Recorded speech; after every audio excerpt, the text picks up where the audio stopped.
Monetization পাওয়ার পর যে ভুলগুলো কখনোই করা যাবে না।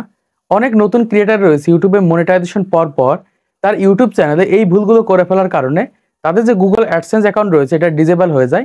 আর একজন ব্যক্তি সারা জীবনে একটা গুগল অ্যাডসেন্স অ্যাকাউন্ট ক্রিয়েট করতে পারে। আর এই জন্য নতুন একটা চ্যানেলে মনিটাইজেশন পাওয়ার পর সেই চ্যানেলে কিন্তু ছোট্ট ভুলের কারণে কিন্তু মনিটাইজেশন চলে যেতে পারে। আজকে আমি 5টা ভুলের কথা বলবো। এই 5টা ভুল যদি আপনাদের ইউটিউব চ্যানেলের ভিতরে করে ফেলেন তাহলে কিন্তু আপনাদের গুগল অ্যাডসেন্স অ্যাকাউন্ট ডিজেবল হয়ে যাবে, অথবা আপনাদের ইউটিউব চ্যানেল থেকে কিন্তু মনিটাইজেশন বাতিল হয়ে যাবে। তো চলুন দেখে নেই যে ভুলগুলো করার কারণে আমাদের ইউটিউব চ্যানেল থেকে মনিটাইজেশন বাতিল হয়ে যাবে। প্রথম যে ভুলটা করার কারণে আমাদের ইউটিউব চ্যানেল থেকে মনিটাইজেশন বাতিল হবে সেটা হচ্ছে নিজের ভিডিও নিজে দেখা। অনেক ক্রিয়েটার রয়েছে ইউটিউবে দেখা যাচ্ছে মনিটাইজেশন পর পর তার ভিডিওতে মনিটাইজেশন অন করে দিয়েছে।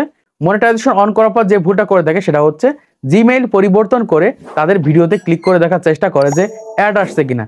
আর এই ভুলটা যাদের ইউটিউব চ্যানেলের ভিতরে করে ফেলেছেন যে কোনো সময় কিন্তু মনিটাইজেশন চলে যাবে, যে কোনো সময় কিন্তু ইনভ্যালিড ক্লিকের কারণে কিন্তু মনিটাইজেশন বাতিল হয়ে যাবে। এজন্য নতুন ইউটিউব চ্যানেলে মনিটাইজেশন পাওয়ার পর কখনোই নিজস্ব ফোনের মাধ্যমে নিজস্ব ভিডিওগুলো দেখা যাবে না। আর ভিডিওতে যদি অ্যাড চলে আসে আর অ্যাডটা যদি ফুল টাইম দেখা হয় তাহলে কিন্তু 100% কিন্তু আপনাদের যে গুগল অ্যাডসেন্স অ্যাকাউন্ট রয়েছে সেটা কিন্তু ডিজেবল হয়ে যাবে। তাই কখনোই নিজস্ব ফোনের মাধ্যমে কিন্তু নিজেদের ভিডিও দেখা যাবে না মনিটাইজেশন পাওয়ার পর। দ্বিতীয় যে ভুলটা করা যাবে না সেটা হচ্ছে ভিডিও শেয়ার। অনেকে রয়েছে কি করে ইউটিউবে মনিটাইজেশন পাওয়ার পর তাদের ভিডিওতে ইনকাম বাড়ানোর জন্য দেখা যায় বিভিন্ন প্ল্যাটফর্মে, মেসেঞ্জারে হতে পারে, হোয়াটসঅ্যাপে হতে পারে, টেলিগ্রাম হতে পারে, বিভিন্ন প্ল্যাটফর্মে ভিডিও শেয়ার করে থাকে।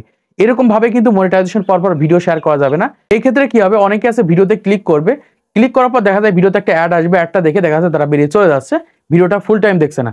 আর এরকম যদি হয়ে থাকে তাহলে কিন্তু সেটা ইনভ্যালিড ক্লিকের ভিতরে পড়বে। আর এরকম ভাবে যারা ভিডিও শেয়ার করছে, ভিডিও 5 সেকেন্ড 6 সেকেন্ড দেখে বেরিয়ে চলে আসছে অথবা অ্যাডটুকু দেখে বেরিয়ে চলে আসে, তাহলে কিন্তু 100% আপনাদের ইউটিউব চ্যানেল থেকে মনিটাইজেশন বাতিল হবে, গুগল অ্যাডসেন্স অ্যাকাউন্ট কিন্তু ডিজেবল হয়ে যাবে। তাই কোনোভাবেই কিন্তু মনিটাইজেশন পর 1 মাস পর্যন্ত তোমাদের ভিডিও কিন্তু কারোর কাছে শেয়ার করা যাবে না। এক্ষেত্রে কিন্তু তোমাদের মনিটাইজেশনের প্রবলেম হতে পারে, পরবর্তীতে কিন্তু মনিটাইজেশন চলে যেতে পারে। মনিটাইজেশন পর 3 নম্বর যে ভুলটা আমরা করে থাকি, এটা কিন্তু অনেক ক্রিয়েটার করে, সেটা হচ্ছে একসাথে সবগুলো ভিডিওতে মনিটাইজেশন অন করে দেয়। অনেক ক্রিয়েটার আছে ইউটিউবে মনিটাইজেশন পর দেখা যায় তার ইউটিউব চ্যানেলে 20টা 50টা 100টা ভিডিও রয়েছে, সবগুলো ভিডিও এক ক্লিকে মনিটাইজেশন অন করে দিয়েছে। এরকমটা যারা করেছেন তাদের ইউটিউব চ্যানেল থেকে 100% মনিটাইজেশন বাতিল হবে। তাই কোনোভাবে আপনারা এই ভুলটা করতে যাবেন না, একসাথে সবগুলো ভিডিওতে মনিটাইজেশন অন করে দিবেন না মনিটাইজেশন পরে।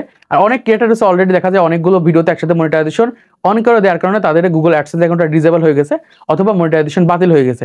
তাই কোনোভাবে একটা চ্যানেলে যদি 100-150 ভিডিও থেকে থাকে, সবগুলো ভিডিও মনিটাইজেশন পর এক ক্লিকে অন করা যাবে না। তারপর 4 নম্বরে যে ভুলটা করা যাবে না, এটা অনেক ক্রিয়েটার করে থাকে। আর এই ভুলটা করার কারণে অনেকগুলো ইউটিউব চ্যানেল থেকে মনিটাইজেশন চলে গেছে, আমার নিজের দেখা আছে। সেটা হচ্ছে মনিটাইজেশন পর 8 মিনিটের যে বড় ভিডিওগুলো রয়েছে সেই সকল ভিডিওতে দেখা যায় 20টা 25টা অ্যাড বসায়, কাস্টম অ্যাড বসায়।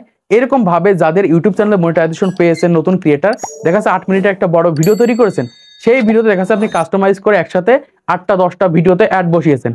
এইরকম ভুলটা কখনোই করবেন না, এই ক্ষেত্রে কিন্তু মনিটাইজেশন 100% বাতিল হবে। দেখা যাচ্ছে একটা চ্যানেল 3 মাস 4 মাস হয়ে গেছে মনিটাইজেশন পেয়েছে, তখন সেই সকল ভিডিওতে দেখা যাচ্ছে আপনি কাস্টম অ্যাড বসাতে পারেন। তাছাড়া কোনোভাবেই মনিটাইজেশন পরে যে আপনাদের ইউটিউব চ্যানেলে এরকম ভাবে 8 মিনিটের বড় ভিডিওতে কখনোই অ্যাড সেট করবে না বা কাস্টমাইজ অ্যাড করে অনেকগুলো অ্যাড সেট করবে না। এই ক্ষেত্রে কিন্তু 100% কিন্তু আপনাদের ইউটিউব চ্যানেলে ইনভ্যালিড ক্লিকের কারণে কিন্তু মনিটাইজেশন চলে যাবে। তারপরে 5 নম্বর আমরা যে ভুলটা করে থাকি, এটা খুবই ইম্পর্টেন্ট। অনেক ক্রিয়েটার রয়েছে দেখা যায় নতুন মনিটাইজেশন পর কমিউনিটি পোস্টের মাধ্যমে জানিয়ে যায় যে আমার ইউটিউব চ্যানেলটা মনিটাইজেশন হয়ে গেছে। তখন তার যারা সাবস্ক্রাইবার রয়েছে বা যাদের কাছে এই ধরনের কমিউনিটি পোস্টগুলো যায়, তারা কি করে ভিডিওতে ক্লিক করে দেখে যে অ্যাড আসছে কিনা, কারণ নতুন মনিটাইজেশন পেজে অ্যাড আসবে। এজন্য কোনোভাবে মনিটাইজেশন পরে কমিউনিটির পোস্টের মাধ্যমে বা অডিয়েন্সদেরকে জানানো যাবে না। এই ক্ষেত্রে তারা যে কাজটা করবে সেটা হচ্ছে তোমার প্রত্যেকটা ভিডিওতে ক্লিক করে দেখবে অ্যাড আসছে কিনা। আর এরকম ভুল যাদের ইউটিউব চ্যানেলের ভিতর অলরেডি হয়ে গেছে তাদের ইউটিউব চ্যানেল থেকে মনিটাইজেশন চলে যাবে। এর জন্য কোনোভাবেই মনিটাইজেশন পর অডিয়েন্সদেরকে জানাবেন না। এক্ষেত্রে কিন্তু চ্যানেল সার্চ করে তারা কিন্তু ভিডিওতে ক্লিক করে দেখবে, এক্ষেত্রে কিন্তু আপনাদের ইউটিউব চ্যানেলে পরবর্তীতে কিন্তু মনিটাইজেশন চলে যাবে। এই 5টা ভুল যদি একটা নতুন চ্যানেলে করা হয় মনিটাইজেশন পর তাহলে কিন্তু সেই সকল চ্যানেল থেকে মনিটাইজেশন বাতিল হয়ে যাচ্ছে বা মনিটাইজেশন চলে যাচ্ছে। তো আশা করি তোমরা বুঝতে পেরেছো কোন ভুলগুলো করার কারণে একটা নতুন চ্যানেলে মনিটাইজেশন পর মনিটাইজেশন বাতিল হয়ে যায়। তো আজকের এই ভিডিওটা যদি ভালো লেগে থাকে তাহলে একটা লাইক করে দেবে, চ্যানেলটি সাবস্ক্রাইব করে দেবে পরবর্তী আরো ইউটিউব টিপস এন্ড ট্রিক্সের ভিডিও দেখার জন্য।